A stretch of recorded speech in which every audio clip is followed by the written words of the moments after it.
Vous avez peut-être entendu parler de Brunei. Si ce n'est pas le cas, sachez qu'il s'agit d'un petit pays d'Asie du Sud qui compte un peu moins de 500 000 habitants.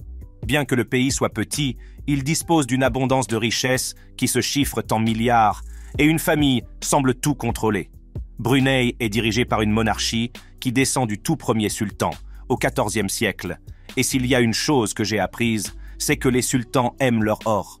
Si l'on compte les voitures en or, les jets privés et les palais luxueux, il est évident que la famille royale de Brunei possède encore beaucoup de richesses. Dans la vidéo d'aujourd'hui, je vais jeter un coup d'œil dans la vie de la famille la plus riche de Brunei pour vous révéler l'étendue de ses richesses et la façon dont elle les dépense.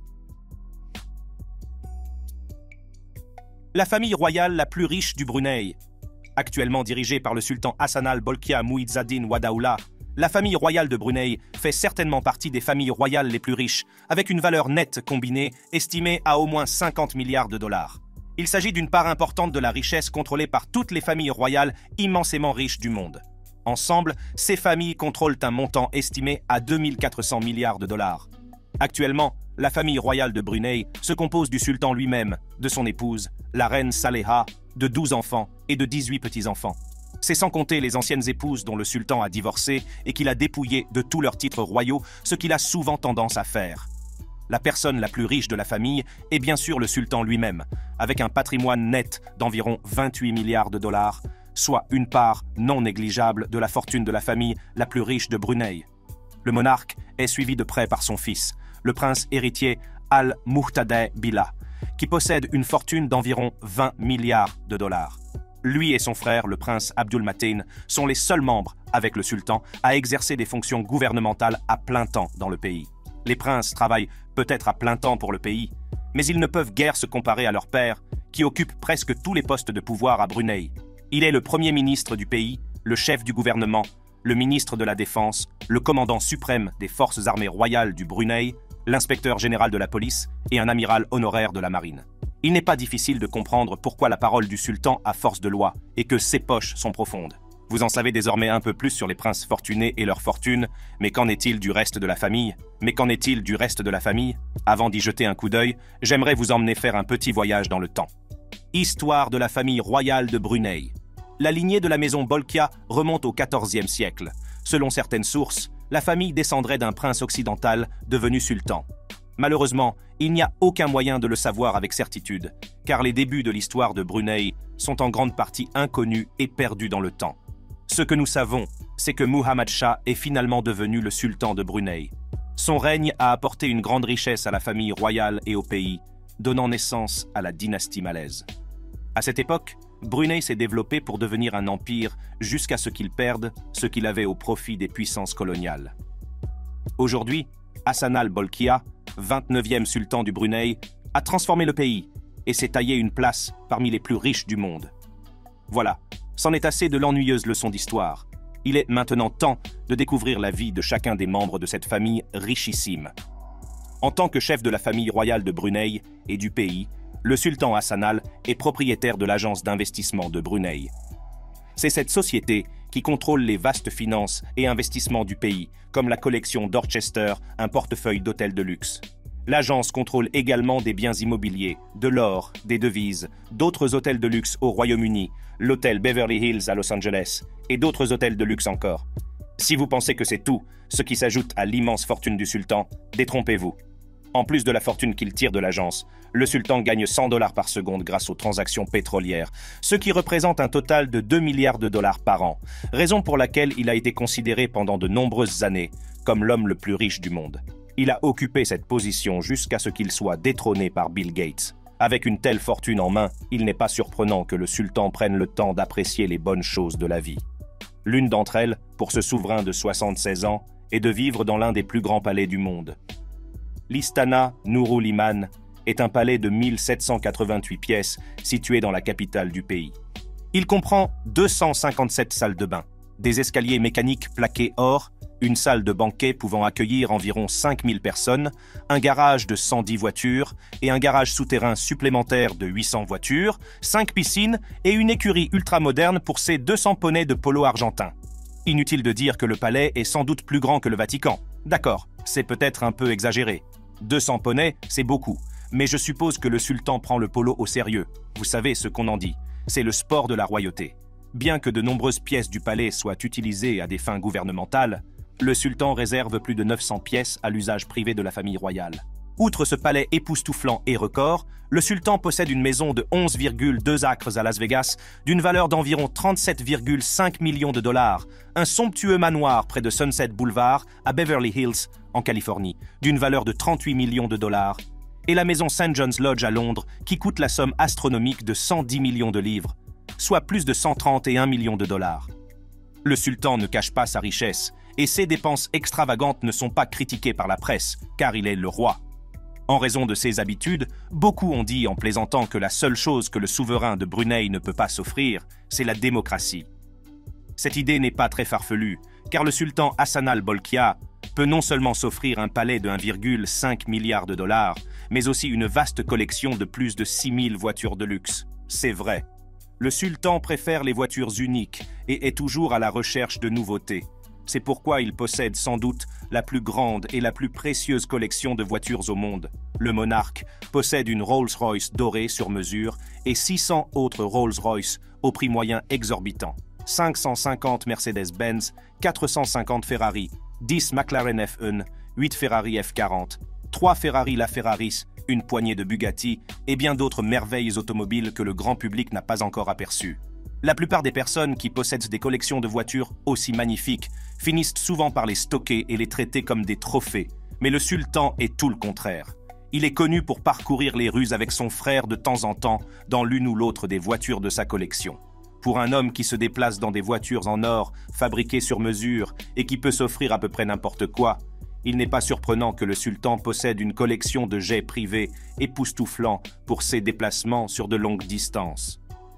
Au fil des ans, on a appris que le sultan possédait son propre Boeing 747-400, un type d'avion utilisé par les grandes compagnies aériennes. Son grand jet privé peut accueillir jusqu'à 568 personnes, mais sa seule fonction est de servir de chauffeur au sultan à l'étranger. Il posséderait également un Boeing 747-400 et un Airbus 340-200, car contrairement à ceux que l'on dit souvent, plus il y en a, mieux c'est. Le Boeing 747-400 est une véritable beauté, mais le sultan de Brunei a décidé de passer à la vitesse supérieure et a ordonné que son avion soit plaqué or. Après tout, rien n'illustre mieux le statut d'un sultan que l'or. En plus d'être plaqué or, le jet privé du sultan Hassanal est si luxueux qu'il est surnommé le palais volant. L'avion est lui-même un véritable palais, avec un salon, une chambre à coucher décorée avec beaucoup d'or, ce qui n'est pas une surprise, un bureau séparé pour la télécommande, et plus de luxe que l'avion présidentiel américain Air Force One.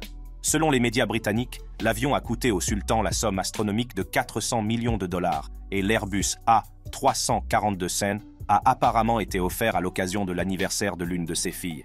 Tout comme lorsqu'il voyage, le chef de la famille la plus riche de Brunei ne lésine pas sur les moyens pour s'entretenir. Certains médias affirment ainsi que le sultan dépense un peu plus de 20 000 dollars pour une seule coupe de cheveux.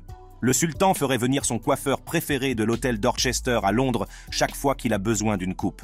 Et lorsque le coiffeur a terminé son travail, il est payé en liquide la plupart du temps, car il semble y en avoir beaucoup et tout le temps. Si vous n'êtes toujours pas convaincu par les 20 000 dollars et plus dépensés en coupe de cheveux, sachez que le sultan dépense autant d'argent pour d'autres choses, comme des massages ou des traitements d'acupuncture, et que même son entraîneur de badminton gagnerait environ 2 millions de dollars. En accord avec ses goûts extrêmement chers, le sultan a également un penchant pour l'art. Il a un jour payé 70 millions de dollars pour une seule peinture à l'huile de l'impressionniste français Pierre-Auguste Renoir. Le tableau « Deux jeunes filles au piano » fait partie de la collection d'œuvres d'art du sultan Hassanal et, à en juger par ses goûts, on peut s'attendre à ce que cette collection comprenne d'autres œuvres d'art presque aussi chères, si ce n'est plus. Le sultan mène vraiment un style de vie extravagant et ses choix quotidiens en témoignent. Pour son 50e anniversaire, il a organisé une grande fête en invitant le grand Michael Jackson, ce qui lui a coûté 17 millions de dollars. Déterminé à tout faire, le sultan Hassanal a construit un stade dans le parc Gérudong juste pour l'occasion, et ce n'est même pas l'une des façons les plus folles dont il dépense sa fortune. Plus scandaleuse encore, la rumeur veut que le sultan ait donné à Whitney Houston un chèque en blanc pour une seule représentation rémunérée, en lui demandant de le remplir avec ce qu'elle pensait valoir, c'est-à-dire apparemment plus de 7 millions de dollars. Aussi somptueuses que soient les habitudes de dépenses du sultan, les gens disent qu'il peut presque être considéré comme prudent par rapport à son frère Jeffrey. Prince Abdol Hakam Jeffrey Bolkiah. Célèbre tireur sportif, le prince Jeffrey dispose peut-être d'un patrimoine plutôt modeste de 5 millions de dollars comparé à l'immense richesse de son frère le sultan, mais cela ne l'empêche pas de dépenser des milliards comme il l'entend. Le frère du sultan a été qualifié de playboy notoire par Vanity Fair. On ne peut donc pas dire que son Altesse royale ne sache pas vivre largement. Le prince playboy de Brunei a probablement dépensé plus d'argent que n'importe quel autre être humain dans le monde. Ses dépenses très médiatisées ont été estimées à environ 50 millions de dollars par mois. Les détails des habitudes de dépenses scandaleuses du prince ont fait les choux gras de la ville ou, en l'occurrence, du pays pendant des années. Selon les rumeurs, il posséderait plus de 2300 voitures. Il possédait également un luxueux yacht improprement appelé Tits. Si vous vous bouchez déjà les oreilles, vous devriez entendre le nom qu'il a donné aux annexes du yacht. Le grand et luxueux yacht a été construit sur mesure pour le prince par la société néerlandaise Feedship. Et vous pouvez donc deviner combien de zéros figuraient sur l'étiquette de prix. Si vous avez deviné que le prix avoisinait les 9 millions de dollars, vous aviez raison. Le yacht de luxe est équipé d'une salle de sport personnelle, d'un bureau, de penderies et de l'une des salles de bain les plus raffinées jamais construites. Mais tout cela n'est rien comparé à la vaste chambre à coucher et à la cabine de maître, ainsi qu'à la cabine VIP. Actuellement, certains rapports indiquent que le super yacht a été vendu à un acheteur dont l'identité n'a pas été révélée, tandis que d'autres suggèrent que le yacht appartient toujours au prince Jeffrey. Quoi qu'il en soit, si Jeffrey a réellement vendu le super yacht, ce n'est certainement pas par manque d'argent, car dans les années qui ont suivi, le prince a acquis des propriétés plus coûteuses. Contrairement à beaucoup, le prince Jeffrey peut se vanter d'avoir acheté plus de 600 objets et propriétés de luxe au fil des ans. Ces biens comprennent de nombreuses œuvres d'art, 9 jets privés dont un Airbus et un hélicoptère Sikorsky, des tapis faits de fils d'or pur et de bijoux précieux, et oui, également d'autres yachts en plus du grand nichon. Pour autant que nous le sachions, le prince est à la hauteur de son image de grand dépensier, et avec un frère comme le sultan, il n'est pas difficile de financer ce style de vie très riche. Cependant, les habitudes de dépenses du prince Jeffrey lui ont valu des ennuis avec le sultan, qui l'a accusé d'avoir détourné 15 milliards de dollars de l'agence d'investissement de Brunei. On se demande bien comment il peut s'offrir une vie aussi extravagante avec un patrimoine de seulement 5 millions de dollars. Il est bien établi que le prince Jeffrey a dépensé 2,7 milliards de dollars pour 2000 voitures de luxe aux États-Unis et à l'étranger, ainsi que pour ses avions, d'innombrables bateaux de luxe, des bijoux en or et en argent, des diamants colossaux, des maisons, des maîtresses et même des escortes, comme l'affirment certaines sources. À son apogée, le palais de Jeffrey comportait des brosses de toilette et des porte-papiers hygiéniques plaqués or, un cheval à bascule en bronze de 12 pieds de haut, 2 canons antiques et bien d'autres choses encore qui dépassaient le cadre du luxe. Le prince réservait souvent des étages entiers des meilleurs hôtels pour son entourage et veillait à ce que des millions soient dépensés pour leur débauche. Selon certaines sources, le prince Jeffrey a dépensé au total 78 millions de dollars pour des Ferrari sur mesure et 475 millions de dollars dans les ateliers Rolls-Royce. À cette époque, il ne serait pas exagéré de qualifier le playboy royal de marché ambulant, car il achetait tout ce qui lui tombait sous la main. En raison de sa nature extravagante, Jeffrey a fait des achats fous, comme la fois où il a acheté un tapis tissé en or massif d'une valeur de 7 millions de dollars. Une autre fois, il a dépensé 8 millions de dollars pour 10 montres bracelets incrustés de bijoux qui ont attiré l'attention des médias parce qu'elles montraient des couples en train de s'amuser en privé. Outre les montres perverses, certains rapports affirment que Jeffrey a également conçu des stylos plumes d'une valeur de 1 300 000 dollars. Il est important de noter qu'une grande partie du style de vie extravagant du prince Jeffrey a été dépensée avec son frère, le sultan, qui s'est également livré à des dépenses somptuaires, mais pas autant que Jeffrey. Pendant de nombreuses années, les deux frères ont couru dans les rues de Brunei, visité le palais de plaisance du prince et fait des achats sauvages ensemble. On peut dire qu'à un moment donné, les deux frères étaient pratiquement inséparables. Tellement inséparables qu'on en oublierait l'existence d'un troisième frère, Bolkiah, le prince Mohammed Bolkiah, connu pour mener une vie tranquille et pieuse à l'abri des regards indiscrets. Bien qu'il ait abandonné l'école à l'âge de 15 ans, le prince Jeffrey a été nommé ministre des Finances et directeur de l'agence d'investissement de Brunei par son frère. Étant donné que Jeffrey n'était pas qualifié pour gérer l'énorme richesse pétrolière de Brunei, on peut dire que le sultan a dû prendre cette décision en raison de l'amour qu'il portait à son frère. Cette décision s'est avérée être une erreur colossale, car le prince Jeffrey a failli, à lui seul, provoquer la faillite de l'un des pays les plus riches du monde. À la veille de la tragédie, Jeffrey a fui en Europe avant de se réfugier aux États-Unis. C'est à cette époque que naît à Los Angeles son fils Faik Bolkiah, qui quelques années plus tard s'exile luxueusement avec son père en Angleterre. Les désirs dispendieux du prince Jeffrey ont presque épuisé la richesse du Brunei, et le sultan Hassanal a même dénoncé son frère à plusieurs reprises devant le conseil privé. Pour tenter de sauver la situation, les deux hommes ont finalement négocié un accord. Son Altesse royale Jeffrey a transféré 6 milliards de dollars d'actifs au sultan, qui a ensuite cessé de poursuivre l'affaire, permettant ainsi à son jeune frère de s'installer en Angleterre. Des années plus tard, nombreux sont ceux qui sont convaincus que l'amour de tout ce qui est extravagant est profondément ancré dans le sang des Bolkiah, car bien qu'il n'ait pas été élevé à Brunei, le fils de Jeffrey, également appelé Prince Hakim, a fait la une des journaux avec ses AK, onéreux, à l'âge de 14 ans seulement. Selon certaines informations, l'adolescent aurait acheté en même temps 2 Bentley à un concessionnaire de Beverly Hills, alors qu'il n'avait même pas de permis de conduire. Outre leur goût pour tout ce qui est extravagant, les membres de la famille royale de Brunei semblent avoir en commun l'amour des véhicules de luxe. Cela vaut en particulier pour le prince héritier lui-même. Prince héritier Al-Muqtadi Billah. En tant que prince héritier et héritier présomptif du trône de Brunei, le prince Al-Muqtadi est appelé à hériter de tous ceux qui appartiennent au sultan. Et, comme vous l'avez appris, cela fait beaucoup de richesses à hériter. Au train où vont les choses, lorsque le prince s'assiera sur le trône doré, il pourrait bien être le premier trillionnaire du monde. Mais ce qu'il y a de bien avec le prince héritier, c'est que personne ne s'inquiète de la manière dont il va gérer l'immense fortune qui va lui tomber dessus dans les années à venir. Le prince Al-Muqtadi occupe actuellement les fonctions de ministre principal au sein du cabinet du premier ministre de Brunei, de général des forces armées royales et d'inspecteur en chef adjoint de la police royale de Brunei. Inutile de dire que le prince semble être préparé par son père au sultanat ou qu'il se prépare lui-même au trône. Quoi qu'il en soit, d'après ce que j'ai vu de sa vie jusqu'à présent, il pourrait bien faire un meilleur sultan que son père. Le prince héritier est célèbre dans le pays et au-delà pour être un prince, et un prince bien aimé.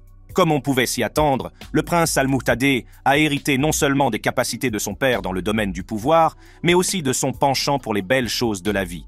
Son épouse, Pengiran Anak Sarah, princesse héritière de Brunei, est l'une des plus belles choses de sa vie.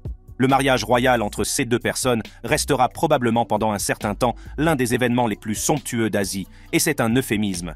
Le sultan n'a pas lésiné sur les moyens pour organiser le mariage de son successeur, et les dépenses ont été nombreuses. L'événement était si important qu'il a attiré des hommes politiques et d'autres membres de la famille royale du monde entier. Qui ne répondrait pas à une invitation lancée par l'une des familles royales les plus puissantes du monde? Avant que la princesse ne partage ses vœux avec le prince héritier, couverte de bijoux excessivement chers de la tête aux pieds, on ne savait pas grand-chose d'elle. De ce fait, de nombreuses personnes ont émis l'hypothèse qu'elle pourrait être issue d'une famille pas très riche ou de parents éloignés de la famille royale, mais il n'y a aucun moyen de le savoir avec certitude. Ce que je sais, c'est que la princesse héritière est une femme brillante qui a excellé dans ses études et qui est très douée pour le netball, tout comme sa belle-sœur, la sportive princesse Fadzila. Après le mariage, le public a rapidement compris que la princesse Sarah n'est pas du genre à se laisser éclipser par l'ombre de son royal époux. Elle rappelle constamment au public sa présence, en remportant des distinctions nationales et internationales. La princesse a été nommée seigneur de l'ordre familial, le plus estimé de Brunei, et a reçu le grand cordon spécial de l'ordre suprême de la Renaissance de Jordanie. Elle a également reçu la grande croix de l'ordre de la couronne des Pays-Bas.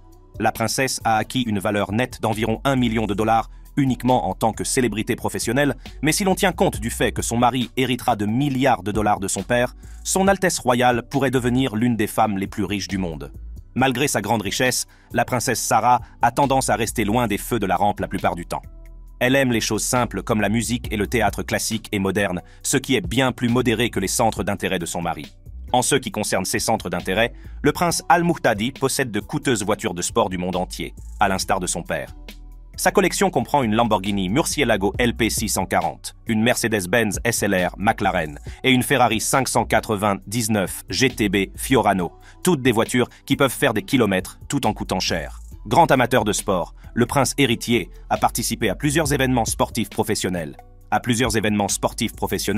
Mais sa plus grande action dans le domaine du sport a été d'acheter une équipe de football locale. Il est propriétaire du Brunei DPMM et a déjà joué comme gardien de but dans cette équipe. Le prince héritier possède peut-être sa propre équipe de football, mais elle ne vaut pas grand-chose comparée à celle de son cousin, connu pour être le footballeur le plus riche du monde. Faik Jeffrey Bolkiah. Si vous êtes un grand fan de football, vous devez savoir que le célèbre Cristiano Ronaldo a récemment signé le contrat le plus riche du monde avec le club de football de la Ligue professionnelle arabe, Al Nasr. Ce contrat récent et controversé rapportera au joueur vedette la somme astronomique de 214 millions de dollars par an. À la fin de son contrat, il gagnera près de 9-0, ce qui fera de lui le joueur et même l'athlète le mieux payé de l'histoire. Malgré tout, et bien que Ronaldo soit toujours l'un des joueurs les plus riches de l'histoire, sa valeur nette n'en fait toujours pas le footballeur le plus riche du monde, à l'heure actuelle. Ce titre revient au fils du prince Jeffrey, Faïku Jeffrey Bolkiah. La première chose à savoir sur ce footballeur royal est que l'ancien joueur de Chelsea est si riche qu'il pourrait acheter 2 fois le club de première division Manchester United. Il est souvent décrit comme le footballeur le plus riche du monde, et avec un patrimoine net d'environ 20 milliards de dollars, il est certainement l'un des membres les plus riches de sa famille. Faïk n'est pas vraiment un adepte de la vie royale au Brunei. Il est né à Los Angeles et a grandi en Angleterre. C'est là qu'il a découvert sa passion pour le football. En grandissant, Faïk a regardé et idolâtré la légende brésilienne, Ronaldo. Il a décidé que le football était fait pour lui plutôt que la vie de prince et a commencé sa carrière dans le club de première division de Southampton. Il a ensuite joué pour d'autres clubs comme l'équipe U15 de Chelsea, Leicester City et même le club portugais Marítimo. Malgré sa longue carrière de footballeur, Faïk n'a pas fait beaucoup d'apparitions dans les grandes ligues. L'attaquant royal n'a pas vraiment joué pour les équipes seniors dans les ligues. On peut donc se demander comment il est devenu le joueur le plus riche du monde. Je suppose que le fait d'être l'enfant du prince papa paye plus que bien. Faïk est devenu une célébrité au Brunei, où il a même été capitaine de l'équipe nationale, bien qu'il n'ait jamais joué une seule minute de football professionnel. La star du football de la famille Bolkiah mène une vie de luxe, que ce soit dans sa ville natale de Brunei, à Los Angeles ou ailleurs, notamment au Royaume-Uni, où il a passé la majeure partie de sa vie. Selon des sources britanniques, Faïk dépense pas moins de 35 millions de dollars en voitures de luxe, montres et autres articles de luxe.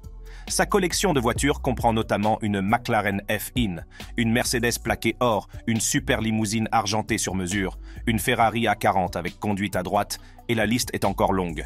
Outre les voitures, Faïku aime les animaux exotiques et possède un tigre avec lequel il joue au football pendant son temps libre. Citez-moi une seule autre personne qui joue au football avec un tigre. J'attendrai.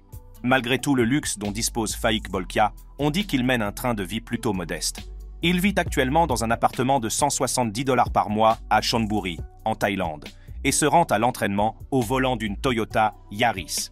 Cela dit, en cas d'urgence, Faïk dispose d'une carte de crédit de luxe d'une limite d'environ 805 000 $, fournie par son très cher papa royal. Faïku n'est pas le seul à jouir du luxe et des avantages royaux, puisque ses cousins en bénéficient également de la part de leur père, le sultan. Le prince Abdul Mateen. Aussi célèbre à Brunei que son cousin Faïk, le prince Mateen est sans doute le prince le plus populaire de la famille, en particulier sur les réseaux sociaux. Le prince Mateen est le 10e enfant du sultan et le 6e dans l'ordre de succession au trône, mais il n'a certainement pas besoin du trône pour faire étalage de la richesse familiale. Le prince utilise ses comptes de médias sociaux très populaires pour montrer au public un aperçu du mode de vie de la famille royale de Brunei. Le prince Mateen partage régulièrement des photos de son mode de vie insensé et incroyable, ce qui explique la popularité qu'il a acquise en ligne. L'une des choses que le prince populaire aime poster, ce sont ses animaux de compagnie bien aimés, mais ce ne sont pas des animaux domestiques comme les autres. Alors que le commun des mortels s'offrirait un joli chat roux ou un adorable labrador, les goûts de la star de la famille Bolkiah sont un peu plus exotiques. Pourquoi s'offrir un joli chat roux quand on peut s'offrir un ocelot, si on en a les moyens? Le prince Mateen possède non seulement un ocelot, mais aussi des tigres blancs et un léopard. Il s'avère que l'amour du prince pour les animaux ne se limite pas aux animaux exotiques dangereux. Il s'étend aussi aux chevaux, et son père en possède beaucoup pour qu'il puisse les exhiber. Le prince Mateen a beaucoup d'autres centres d'intérêt que les animaux, notamment le sport, qu'il aime tout autant.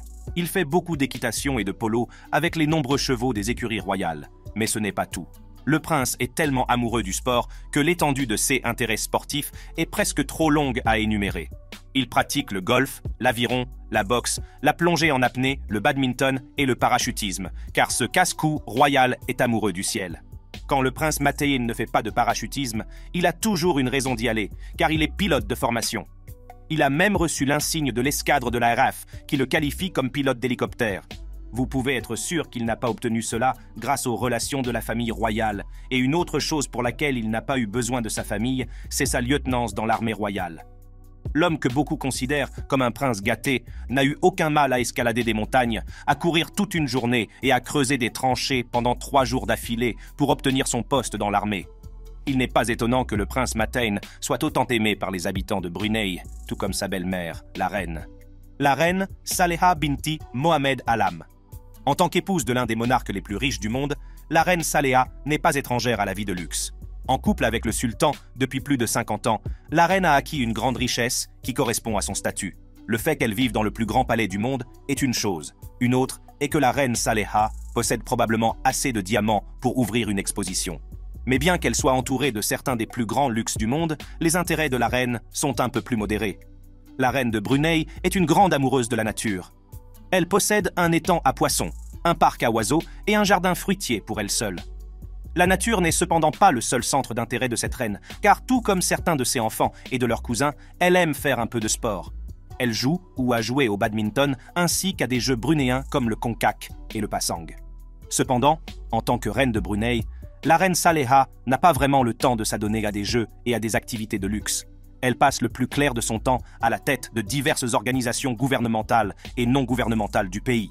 Elle est la marraine d'organisations telles que l'Institut des femmes du pays, l'Association des guides du Brunei Darussalam, l'Association des femmes diplômées, l'Association Pertiwi et bien d'autres encore. On peut dire sans risque de se tromper que la reine est vraiment le chef de file des femmes de Brunei. Le reste de la famille. Nous savons que le prince Mateen et sa sœur, la princesse Azamar, adorent porter des vêtements et des montres hors de prix. Ils sont souvent entourés de voitures tape à l'œil et ils adorent faire étalage de leurs richesses et de leur train de vie. Mais ils ne sont pas les seuls membres de la famille capables d'embrasser les feux de la rampe. Toute la famille a rejoint la princesse Fadzila Lubaboul Bolkiah, 9e enfant et 6e fille du sultan, lors de son mariage qui a stupéfié le monde entier. Le mariage royal, qui a duré 10 jours, n'a fait l'objet d'aucune dépense et a fait parler de lui des mois plus tard. Parée de bijoux et de style, la princesse a fait étalage d'une grande richesse rien que par sa tenue. Elle portait un diadème de diamants ainsi qu'un collier de perles et de diamants extrêmement coûteux qu'elle avait emprunté à sa mère. Avant cela, la princesse était restée à l'écart des projecteurs, bien qu'elle soit connue pour être une princesse sportive, capitaine de l'équipe de netball de Brunei. Il semble que toute la famille ait tendance à exceller dans l'un ou l'autre sport, la seule chose dans laquelle elle excelle étant peut-être de dépenser son immense fortune. L'amour de tout ce qui brille est un autre centre d'intérêt commun à la famille Bolkiah. Selon certains rapports, la famille dépensait environ 500 millions de dollars par an pour acheter des bijoux sur mesure au bijoutier londonien Asprey. La maison Bolkiah dépensait tellement d'argent pour les bijoutiers qu'elle a tout simplement décidé de les acheter. Le sultan a acheté la bijouterie pour 375 millions de dollars en 1995, alors qu'elle était traditionnellement la bijouterie de la famille royale britannique, ou plus simplement la bijouterie de la reine. Telle est l'étendue de la fortune de la famille la plus riche de Brunei. Dans l'ensemble, la riche famille royale passe sans aucun doute le meilleur moment de sa vie à Brunei.